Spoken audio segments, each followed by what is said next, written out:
बिस्मिल्लाहिर्रहमानिर्रहीम। अस्सलाम वालेकुम डियर स्टूडेंट एंड व्यूअर। मैं एक मरतबा फिर इंशाल्लाह एक और लेक्चर लाया हूँ आपके लिए जो कि बहुत इम्पोर्टेंट है, जिनको बहुत सारे स्टूडेंट नहीं समझते हैं। और वैसे किताब या गाइड के जो डिफिनीशन होते हैं उनको रट करके एग्जामिनेशन में जाते हैं, एंट्री टेस्ट में जाते हैं, तो वहाँ पर उनको प्रॉब्लम पैदा होते हैं, ख़ासकर एंट्री टेस्ट में। बोर्ड एग्जाम तो खैर है, वो तो सारे लोग जो है या रट से या फिर जो है नकल करके नंबर ले लेते हैं। और अगर नंबर लेते भी हैं तो इनमें कुछ खास प्रॉब्लम नहीं होता है, गैप नहीं होता है। 1000 से आजकल सबके नंबर ऊपर आते हैं, तो 10 15 20 नंबर का फर्क होता है। लेकिन जब आप एंट्री टेस्ट देते हैं तो वहां पे आपका सॉलिड कंसेप्ट चलता है, कोई शॉर्टकट ये नहीं चलते हैं। शॉर्टकट जो है वो आपको शॉर्ट ही छोड़ देंगे, वो आपको मंजिल तक नहीं लेके जाते हैं। तो आपको कंसेप्ट डेवलप करना चाहिए। और मैं ये हमेशा कहता हूँ, साइंस जो है वो सिर्फ पढ़ना नहीं चाहते हैं, वो सीखना चाहते हैं। कोई भी सब्जेक्ट हो साइंस का, चाहे केमिस्ट्री हो, फिजिक्स हो, बायो हो, जो भी हो। इवन बायो में लोग कहते हैं बहुत ज़्यादा रटा है, लेकिन बहुत ज़्यादा कंसेप्ट भी है। ऐसी बात नहीं है, सब जगह सारे जगह पे रटा भी नहीं चलता है। तो इसलिए मैं अक्सर स्टूडेंट को कहता हूं कि आपने इन चीज़ों को, साइंस को सीखना होता है, सिर्फ पढ़ना नहीं है, सीखना है। तो हम कोशिश करते हैं आज एक अच्छे इंपॉर्टेंट लेक्चर पे बात करते हैं। आज मेरा लेक्चर है लेक्चर नंबर 22 और उसका टॉपिक है limiting reagent and excess. Limiting reagent and excess बहुत ही सिंपल है। अगर आप टर्मिनोलॉजी को देख ले तो सिंपल है। एक्सिस मीन ज्यादा और लिमिटिंग मीन जो महदूद हो, कम हो। तो मैं इसके डिटेल में जाता हूं। तो फर्स्ट मैं स्टार्ट लेता हूं limiting reagent. Limiting reagent dear student, इसको हम कई अंदाज से डिफाइन कर सकते हैं। For example, number first, the reagent या reactant which consume earlier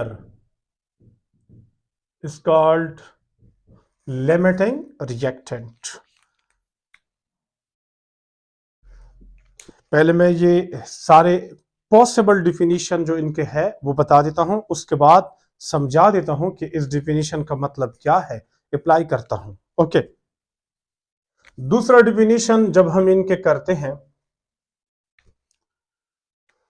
the reactant which favor least amount of product,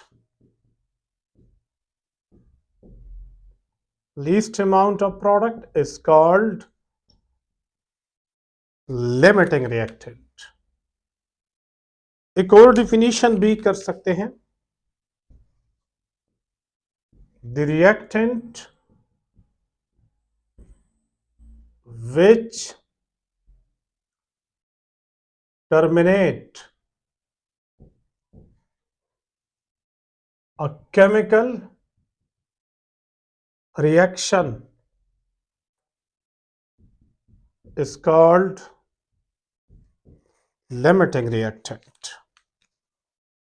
और हम एक और भी कर सकते हैं, नंबर 4,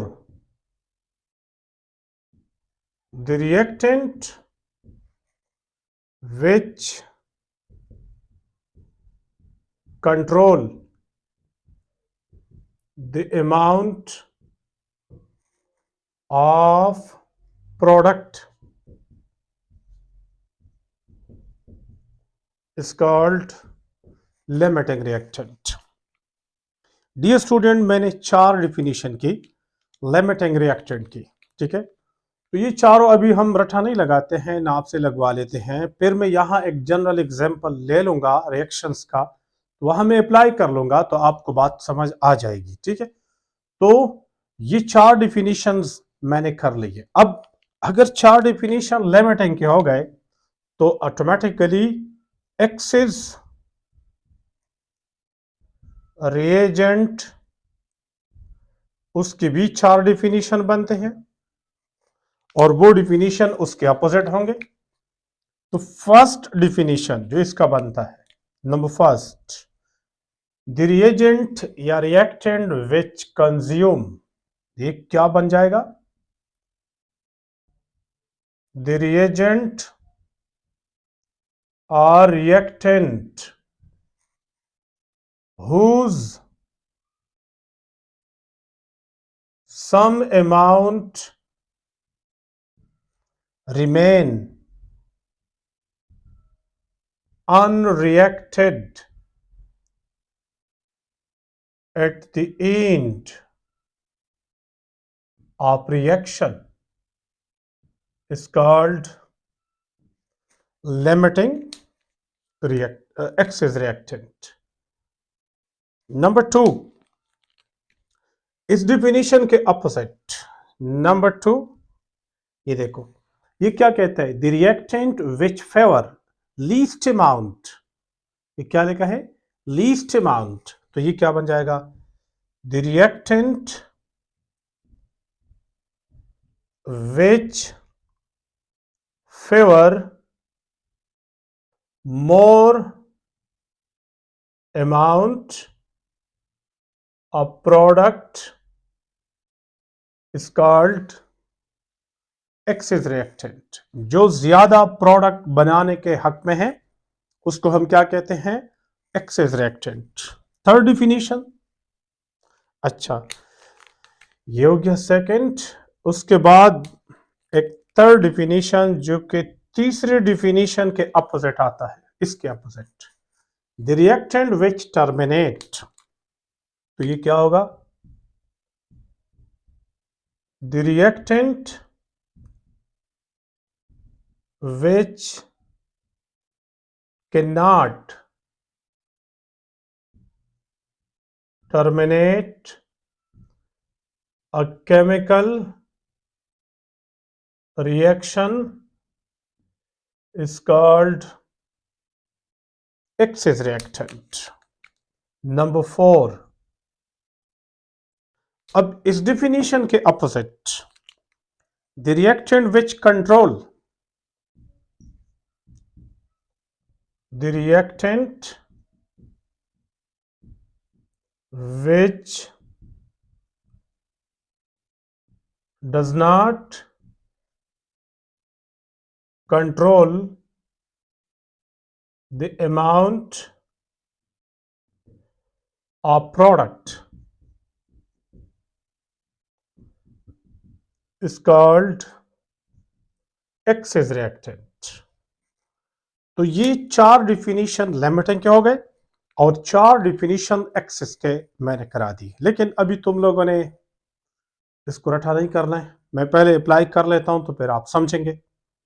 तो इनको समझने के लिए तो हम क्या करते हैं, हम एक जनरल रिएक्शंस का है या एक जनरल प्रोसेस का है वो ले लेते हैं, उससे आप ये बात समझ आएंगे।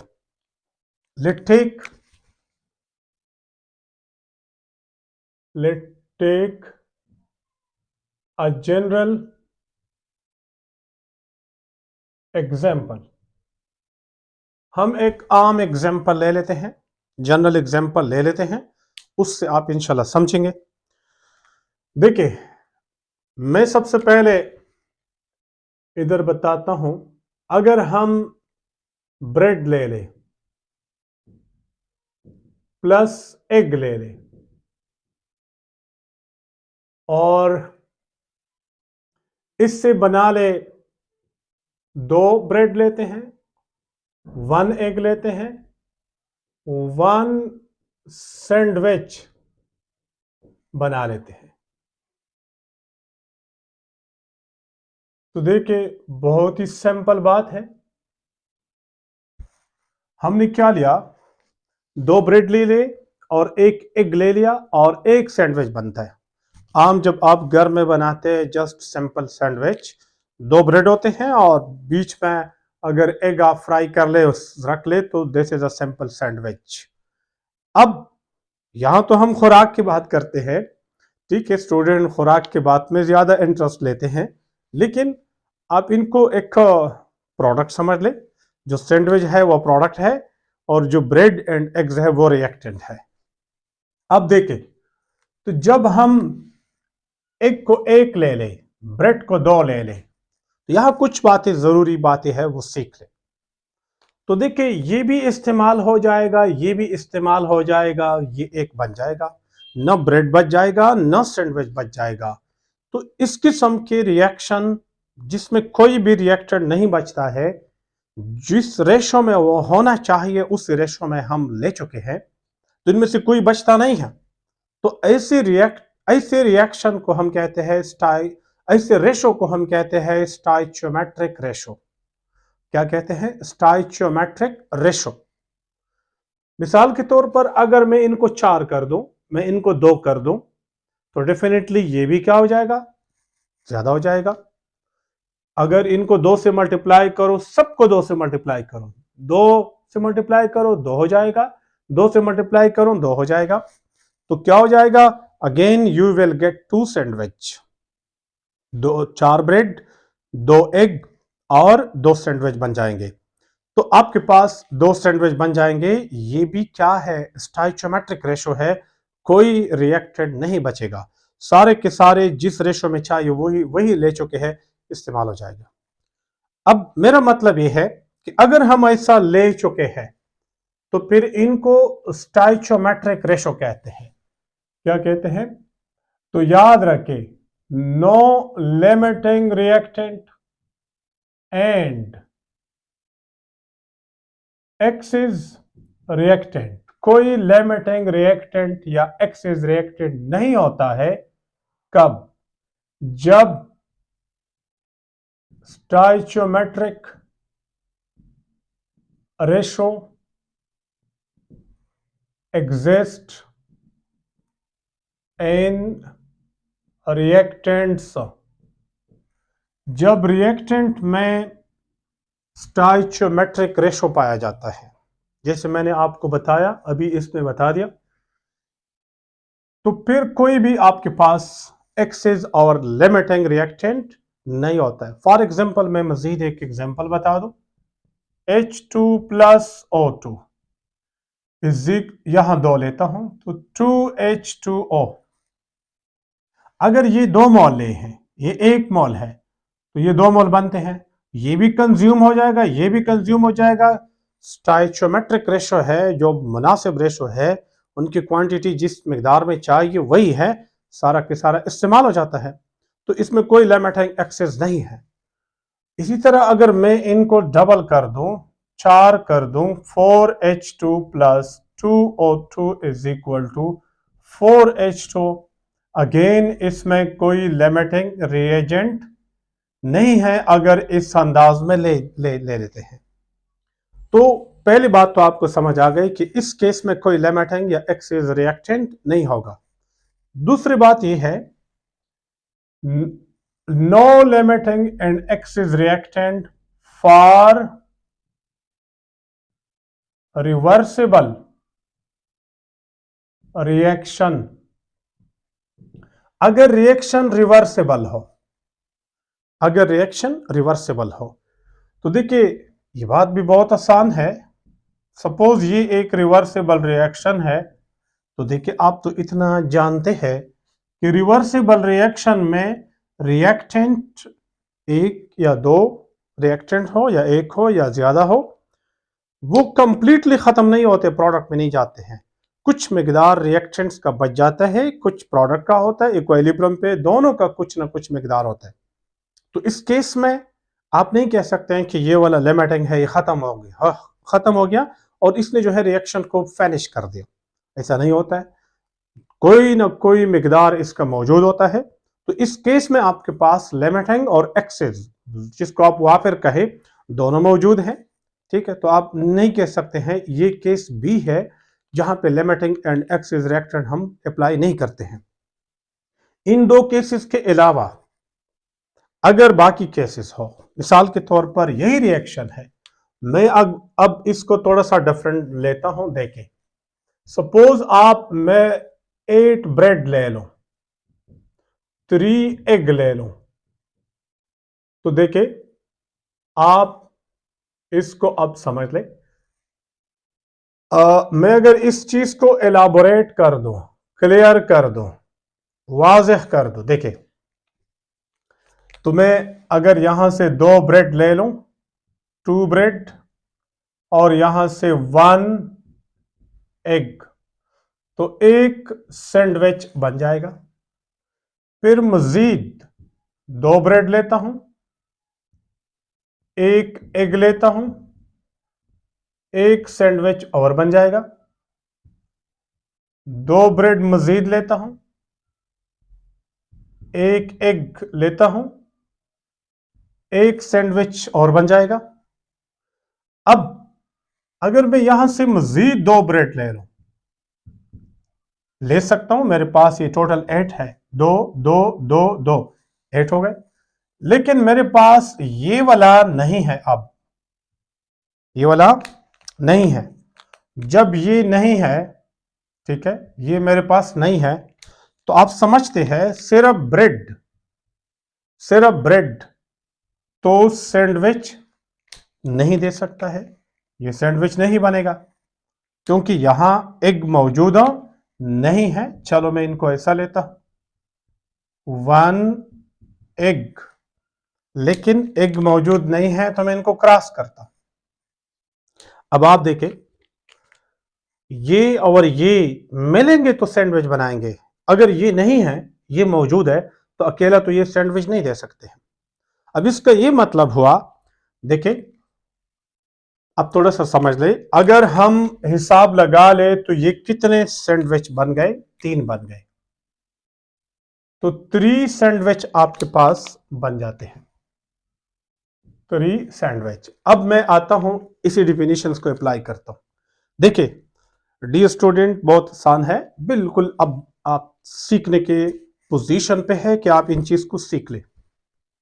सबसे पहला डिफिनीशन, और मैं आपको ये भी बताता हूं, डिफिनीशन में कुछ जगहों पे रिएजेंट, कुछ जगहों पे रिएक्टेंट, तो आप शायद ये भी नहीं जानते हैं कि रिएक्टेंट और रिएजेंट में फर्क क्या है, तो मैं वो भी बात कर लेता हूं, ठीक है, इट्स द एंड। लेकिन पहले ये कंसेप्ट में समझा दूं, तो आप रिएक्टेंट और रिएजेंट को फिलहाल एक एक ले लें।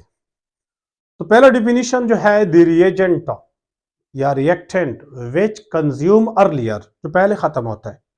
अर्लियर का मतलब है जल्दी खत्म हो जाता है। अब मुझे बताओ, इन दोनों में से ये भी है, ये भी है, बना लेता है, मिल के बना लेता है, मिल के बना लेता है। अब कौन खत्म हो गया? अगर आप गौर करें तो खत्म हुआ है कौन? एग। तो जल्दी खत्म होने वाला किसकी तरफ पहला डिफिनीशन इशारा कर रहा है? एग की तरफ। तो क्या मेरे डिफिनीशन नंबर 1 के मुताबिक क्या ये लिमिटिंग रिएक्टेंट है? ये क्या चीज है? Limiting reactant.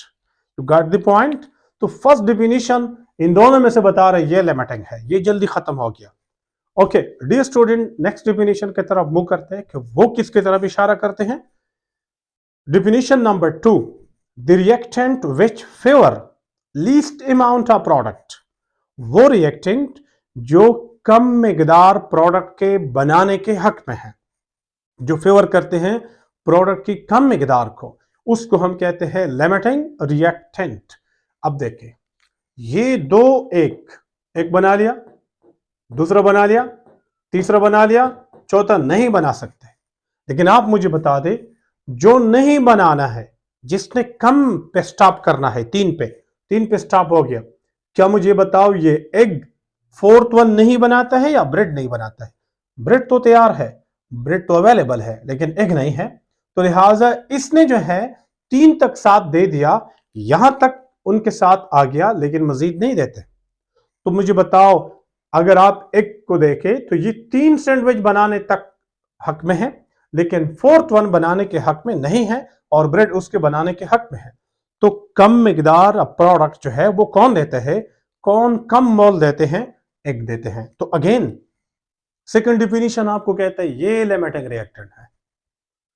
Definition number 3, the reactant which terminate a chemical reaction, जो कि केमिकल रिएक्शन को क्या करते हैं, स्टॉप करते हैं, रोक लेते हैं। टर्मिनेशन मीन स्टॉप करना, रोक लेना, खत्म करना। तो देखिए ये दो मिल के रिएक्शन होता है, ये दोनों मिल के रिएक्शन होता है, ये मिल के होता है, लेकिन ये नहीं मिलते हैं, नहीं है, अवेलेबल नहीं है। तो मुझे बताओ इस रिएक्शन को स्टॉप किसने किया? इस रिएक्शन को स्टॉप एग ने किया। Egg is not supporting the reaction to form the next product, to form the fourth mole of the sandwich. तो ये नहीं सपोर्ट कर रहा है, यानी ये स्टॉप कर रहा है, ये इनके फेवर में नहीं है कि आगे हो जाए। तो जब ये स्टॉप करते हैं तो ये डिफिनीशन आपको किसकी तरफ इशारा करते हैं कि स्टॉप करने वाला यहां कौन है? एग है। तो अगेन आपके पास लिमिटिंग रिएक्टेंट है।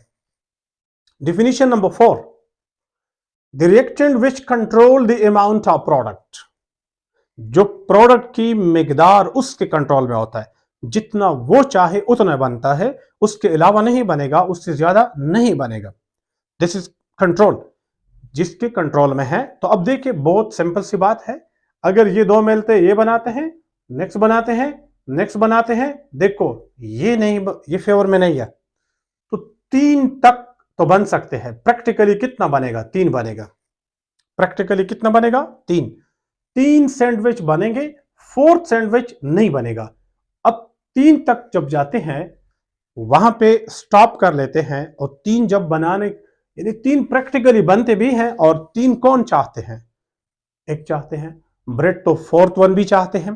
तो ये कंट्रोल किसके पास है? ये वेल किसके पास है? एक चाहते हैं 3 बनते हैं सैंडविच, 3 ही बनते हैं, और ब्रेड चाहते हैं 4 बनते हैं, 4 नहीं बनते हैं। तो ये कंट्रोल किसके पास है? एक के पास है। सो एक क्या है? This is a limiting reactant again. तो 4 डिफिनीशन मैंने समझा दिए आपको लिमिटिंग रिएक्टेंट के पूरे कंसेप्ट। डिफिनीशन में पूरा कंसेप्ट भी है, पूरा डिटेल भी है। अब आते हैं एक्सेस रिएजेंट की तरफ। तो ऑटोमेटिकली ये आपको गाइड करेंगे दूसरे की तरफ। तो पहला डिफिनीशन देख ले, the reagent reactant whose some amount remain unreacted. Unreacted mean unconsumed, जो बच जाते हैं, जो रिएक्शन नहीं करते हैं। अब देखते हैं, 2 इस्तेमाल हो गए, मजीद इस्तेमाल हो गए, मजीद इस्तेमाल हो गए, लेकिन आप मुझे बताओ क्या ये 2 ब्रेड जो है ये रिएक्शन कर लेते हैं या वो अनरिएक्टेड बच जाते हैं? डेफिनेटली अनरिएक्टेड बच जाते हैं। तो जब ये अनरिएक्टेड बच जाते हैं तो बताओ ये अपने साथ तो रिएक्शन नहीं करते हैं, दूसरा वाला मौजूद नहीं है, अपने साथ रिएक्शन नहीं करते हैं, तो लिहाजा जवाब आपका कौन है? किसकी तरफ इशारा कर रहे हैं? क्या इनका कुछ मिकदार बच जाता है? तो ये कौन सा है? एक्सेस रिएक्टेंट है। पहला डिफिनीशन आपको ये बता रहे हैं। Definition number 2, the reactant which favour more amount of product. बहुत ही सिंपल है, अगर इसकी मर्जी चलती तो ये तो 4th सैंडविच बनाने के हक में है, लेकिन इसकी मर्जी नहीं चलती है, क्योंकि ये खत्म हो गया, ये अकेला नहीं बना सकता है। तो ये कितने कितने मोल के बनाने के हक में है? ज्यादा बनाने के हक में है या कम? डेफिनेटली ज्यादा, क्योंकि ज्यादा अवेलेबल है। तो अगेन एक्सेस रिएक्टेंट कौन है? ये वाला है, bread. Definition number 3, the reactant which can not terminate, जो टर्मिनेट नहीं करते, जो स्टॉप नहीं करता है। तो आप मुझे बताओ, ये अवेलेबल है, हो गया, अवेलेबल है, हो गया, अवेलेबल है, रिएक्शन हो गया, लेकिन यहां पे ये अवेलेबल है, ये अवेलेबल नहीं है। इसने स्टॉप किया, इसने खत्म किया, ये तो खत्म नहीं करते, ये तो मजीद अवेलेबल है रिएक्शन के लिए, तो ये स्टॉप नहीं करते हैं। तो 3rd डिफिनीशन अगेन आपको कहता है कि ये एक्सेस है। Definition number 4, the reactant which does not control, जो कि कंट्रोल नहीं करता अमाउंट ऑफ प्रोडक्ट। तो देखिए प्रोडक्ट प्रैक्टिकली कितना बनता है? 3। इसके मुताबिक कितना बनेगा? 4। 1 1 1 1, 4 बनाना चाहिए। तो कंट्रोल किसके पास है? इसके पास है, इसके पास नहीं है। So it can not control the amount of product. So this one is what? This is an excess reagent या excess reactant. Again 4th definition भी आपको कहता है ये वाला एक्सेस रिएक्टेंट है। डियर स्टूडेंट, ये 4 डिफिनीशंस है, आपको पता हो तो इस तरीके से आप लिमिटिंग रिएक्टेंट और एक्सेस रिएक्टेंट को समझ सकते हैं। बहुत आसान है, और इनके अंदर डिफिनीशंस की शक्ल में भी मैंने 4 बता दिए, और ये पूरा की पूरा एक्सप्लेनेशन भी है। अच्छा, आगे एक बात करता हूं, हमें इनकी जरूरत क्या है, लिमिटिंग और एक्सेस रिएक्टेंट की। बाज़ औक़ात हम 2 या 3 या ज़्यादा रिएक्टेंट जो है सबके एग्जैक्ट मास नहीं ले सकते हैं, या सबका मास लेना ही मुश्किल हो जाता है, या एग्जैक्ट मास लेना ही मुश्किल होता है। तो फिर हम क्या करते हैं, जो कम जिसके ज़रिए हमने कंट्रोल करना होता है, उनका मास ले ले, उनके अमाउंट ले ले, उनकी कोशिश करे एग्जैक्ट ले ले, बाकी उनके साथ थोड़ा एक्सेस में डाल दे, तो रिएक्शन जब होता है तो जो हमने कम डाला होता है उसके मुताबिक प्रोडक्ट आपको मिल जाता है। अगर वो पूरा के पूरा आगे प्रोडक्ट में जाता है या कुछ हद तक जाता है तो इनके पास कंट्रोल होता है। तो इसलिए हम लिमिटिंग रिएक्टेंट पे ज़्यादा इंडस्ट्री में डिपेंडेंट करते हैं कि उसके मुताबिक प्रोडक्ट बना लेते हैं, टारगेट रखते हैं कि इतना बनना चाहिए। ठीक है, ये डियर स्टूडेंट कंसेप्ट था। आज मैंने सिर्फ एक जनरल अप्रोच, जनरल रिलेशनशिप ले लिया, यानी एक आम रिएक्शन ले लिया। तो इंशाल्लाह नेक्स्ट लेक्चर में मैं इन्हीं कंसेप्ट को, लेकिन नेक्स्ट लेक्चर से पहले आपने इनको पढ़ना है ताकि आप इनको सीख सके, तो अगला लेक्चर फिर आसान होगा। ठीक है, वो इनके साथ लिंक्ड है। तो अगले लेक्चर में हम क्या करेंगे, इसको उनके साथ लिंक करेंगे, एक रिएक्शन में लूंगा और उस रिएक्शन में यही कंसेप्ट अप्लाई करूंगा। ठीक है। अच्छा, अब मैं लास्ट में ये बताता हूं कि रिएक्टेंट और रिएजेंट, इसमें फर्क क्या है। डियर स्टूडेंट, इन दोनों में एक मामूली सा फर्क है, बाकी कोई खास फर्क नहीं है।